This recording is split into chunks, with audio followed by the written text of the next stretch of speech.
सहकार प्रणाम। सहकार साथियों, जैसा कि हम भारतीय साक्ष्य अधिनियम 2023 यानी कि इंडियन एविडेंस एक्ट 2023 की संक्षिप्त में चर्चा कर रहे हैं, जो कि हरियाणा सहकारी समिति अधिनियम 1984 में भी लागू होती हैं। आज के इस वीडियो में हम इंडियन एविडेंस एक्ट 2023 की धारा 104, 105 और 106 की चर्चा करेंगे। साथियों, यह वीडियो केवल जानकारी मात्र है। इसे कानूनी सलाह न माने।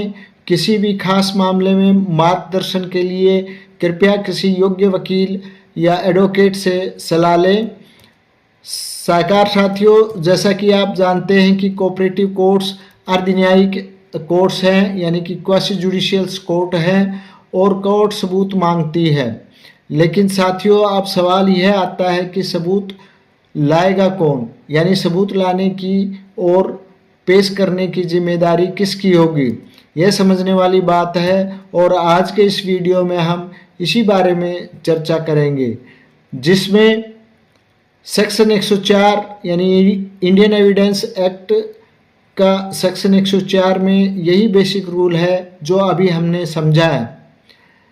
इसके अनुसार सबूत का भार उस व्यक्ति पर माना जाता है जो कोर्ट में किसी फैक्ट का होना बताकर अपने किसी अधिकार का क्लेम करता है। फिर इंडियन एविडेंस एक्ट का सेक्शन 105 में यह बताया गया है कि किसी दावे या कार्रवाई में सबूत का भार उस व्यक्ति पर होता है जो असफल हो जाएगा यदि दोनों में से किसी भी ओर से कोई एविडेंस ना दी जाए। यहाँ भी वही बात लागू होगी। उदाहरण के लिए, जैसे मिस्टर ए ने मिस्टर बी को रुपए उधार देना बताकर केस फाइल किया, लेकिन ए और बी दोनों की तरफ से कोई सबूत पेश नहीं किया गया है, तो क्या होगा? सिंपल है कि ए का केस खारिज हो जाएगा। अब अगर हम यहाँ परिस्थिति को थोड़ा बदल देते हैं कि ए ने बी को रुपए उधार देना बताते हुए रिकवरी के लिए केस फाइल किया, उसमें बी ने यह जवाब दिया कि उसने रुपए उधार तो लिए थे, लेकिन थोड़े टाइम के बाद ही उसने वापस लौटा दिए। यह जवाब देने के बाद अगर केस में ए और बी दोनों ही कोई सबूत पेश ना करें तो क्या होगा? यहाँ बात थोड़ी अलग होगी, क्योंकि बी यह तो मान ही चुका है कि उसने ए से पैसे उधार लिए थे। अब अगर वो यह बताना चाहता है कि उसने उधार लिए रुपए लौटा दिए हैं, तो बी को सबूत पेश करना होगा, क्योंकि अगर बी रुपए लौटाने का सबूत पेश ना करे तो कोर्ट का फैसला ए के पक्ष में और बी के खिलाफ जाएगा। तो यहाँ सबूत पेश करने का जो भार है वो बी पर हुआ। एक ही केस की अलग अलग परिस्थितियों में सबूत का भार बदलता भी है।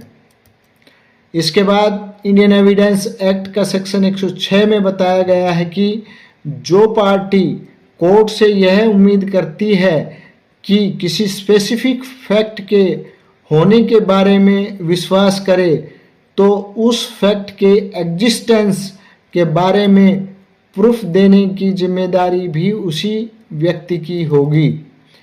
इसको एक उदाहरण से इस तरह समझा जा सकता है कि मान लीजिए मिस्टर ए के खिलाफ गाड़ी से एक्सीडेंट करने का आरोप है और मिस्टर ए कोर्ट में यह बताना चाहता है कि एक्सीडेंट के समय वो गाड़ी नहीं चला रहा था, बल्कि वो तो उस टाइम किसी और स्थान पर था, तो मिस्टर ए किसी अन्य स्थान पर था। यह प्रूव करने के लिए सबूत भी मिस्टर ए को ही लाना होगा।